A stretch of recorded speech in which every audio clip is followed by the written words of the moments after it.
Order! Order! You are an incorrigible delinquent at times. Behave yourself, man!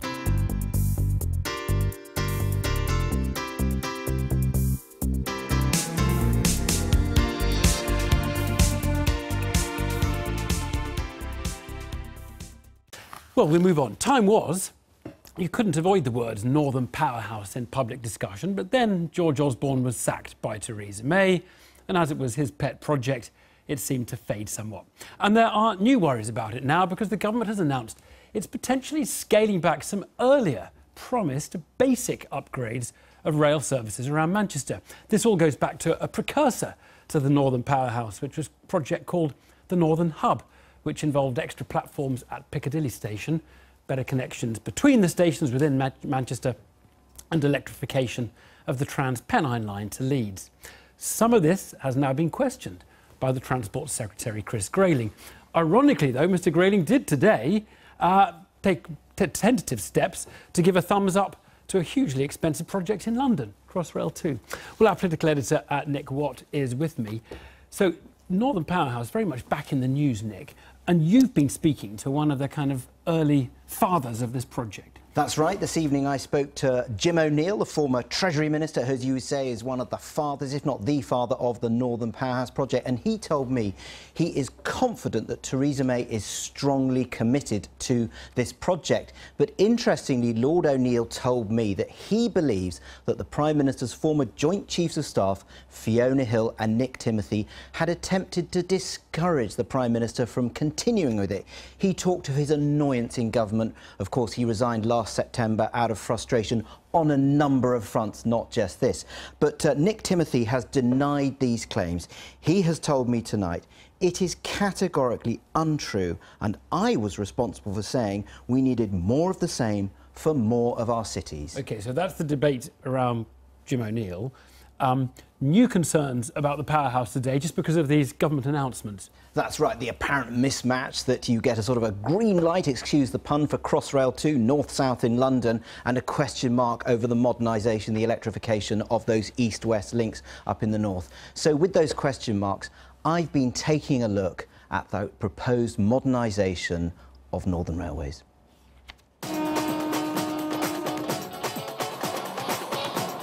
We are a nation of, if not exactly train spotters, then certainly train lovers.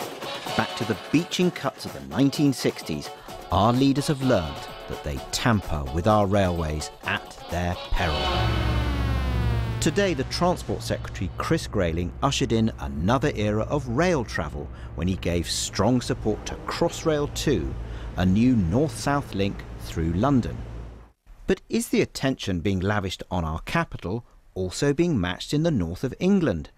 Only last week, Chris Grayling appeared to cast doubt over the government's commitment to the Northern Powerhouse by suggesting that an upgraded line between Leeds and Manchester may not be fully electrified. George Osborne, who championed the Northern Powerhouse in government, may be disappointed. We want to build a Northern Powerhouse. We want to make sure that our country is growing across our nation, not just in London and the southeast, not just putting all of our bets on the City of London. And that means investing in the transport of the north. And we're publishing today a comprehensive transport strategy. It includes faster routes between big cities like Manchester and Leeds. But the father of the Northern Powerhouse says electrification of the Leeds-Manchester line isn't everything. I kind of sympathise with Andy and no doubt many other council leaders from the north who are saying this sort of thing as they have done before when previous plans of electrification have been delayed. But I think they're being a little bit too emotional and they're probably not focusing on the real substantive matters. The electrification issue over the Pennines is not really here, or it's a bit of a red herring. The key to the speed is the straightness of the line. Jim O'Neill resigned last year. Tonight, the former Goldman Sachs executive tells Newsnight he believes that Theresa May's former Joint Chiefs of Staff, Fiona Hill and Nick Timothy, tried to downgrade the Northern Powerhouse out of spite towards George Osborne. He became suspicious when the Prime Minister's former communications director, Katie Perriot, recently accused Fiona Hill of ordering staff to strip out references to the Northern Powerhouse. Well, of course, I saw that report, and it just simply justified my annoyance when I was a minister, when it was pretty obvious that those two advisors to Theresa May were purely out of animosity, frankly, trying to discourage her from continuing it, and apparently doing things without her knowledge. But now that they are gone, I think it is more likely that this Prime Minister will be more supportive of it. Nick Timothy has told Newsnight these claims are categorically untrue. The former number 10 advisor said he was responsible for saying the government needed more of the spirit of the Northern Powerhouse for more cities. The former minister believes Theresa May is now wholly committed to the project. We have a new Northern Powerhouse minister who I've spoke to, and I think he feels quite empowered by the PM. I think it's going to get more notoriety than it has done for the past few months without those two advisors around. So perhaps our nation of train lovers can be reassured that the Northern Powerhouse is back on track. But George Osborne has this evening put down a marker. If Britain is serious about its future, it needs to recommit to those northern rail links. Nick, what there? Well, Andy Burnham, the Labour Mayor of Greater Manchester, joins us now from Salford. Very good evening to you. Did you get the sense in the period, say, from last summer to this summer, that there was a sort of sidelining of the whole Northern Powerhouse thing in central government? Oh, very much so, Evan. I heard a rumour in Westminster that indeed the phrase Northern Powerhouse had been banned from press releases and speeches, and that was confirmed at the weekend by the former press officer at number 10, and it worries me greatly because we've sensed ever since George Osborne left that there's been no real commitment to the North in the current government. I can't see anybody at the top table who's speaking up for the North, and to be fair to George Osborne, he at least did do that, and he deserves credit for that. But since he left, I have become very worried about the government's lack of commitment to the North, and indeed the promises it made. It promised people here a powerhouse, and everyone is asking, where is it? And how serious, for you, how serious do you think the announcement is that there may not be the 2 extra platforms at Piccadilly Station, and there may not be the entire electrification of the Transpennine route? I think the government would be making a major mistake if it underestimates the fury that people here feel when they see those announcements last week, and then they hear today that billions more is about to be spent on London. You know, number one, Crossrail 2 was not in the Conservative manifesto. So on what basis has it gone to the front of the queue ahead of the North? I think many people in our country would see west to east rail links across the North as the single highest investment priority for transport in our country. But also number two, Evan, all of this was announced since Parliament has gone up. I would have loved to have seen Chris Grayling stand up in Parliament and announce the scrapping of various electrification schemes alongside the green light for Crossrail 2, because if he had have done that, I think there would have been uproar.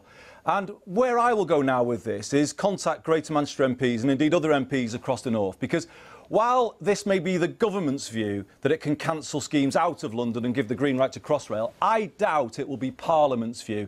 And I think MPs need to seek a vote when the House returns to see whether or not MPs agree that this is the way to proceed with rail investment in our country. Right, now just interestingly, Jim O'Neill, who was the one there who was saying that he thought it was being sidelined, but he said he didn't think it was any longer necessarily being sidelined, and that the short-term stuff around electrification and the Northern Hub project, the predecessor to the powerhouse, that's not the point. It's the powerhouse, and that hasn't been abandoned yet. You're talking like they've abandoned it, but they haven't abandoned it. They're still committed to it, at least officially, right?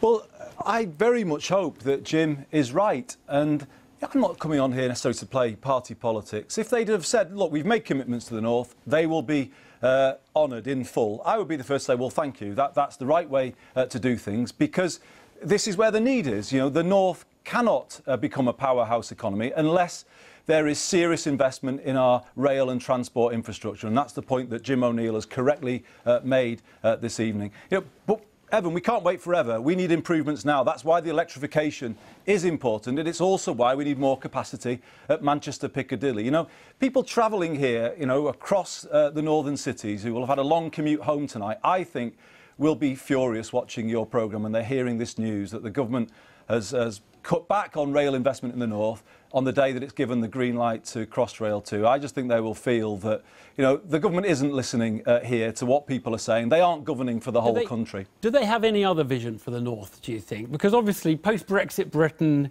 coming up with an economic model that works for the whole country is what everybody says is the goal. Do they have a plan for the north of England? Well, if they do, I've not heard it yet. And if anyone wants to hear it, it would be me, because I'm listening very carefully to what they say. I'll give you another example why I'm getting worried about their commitment to the north. David Davis gave me a commitment that he would meet me shortly after the mayoral election alongside other newly elected mayors to talk about Brexit in the north. That hasn't happened. We're having rumours about education funding, post-16 education funding, that they may try and change that. So we've no evidence at the moment that they are committed to the north or indeed have a vision for the north. But they need one. You know, they need to help the northern economy have a positive future outside of the European Union. They need to help us invest in new industries like digital, advanced manufacturing. But I've not seen any evidence of that yet. But none of this is possible, Evan, without investment in 21st century transport infrastructure. Andy Burnham, thank you very much. Thanks very much indeed. Thanks. I've been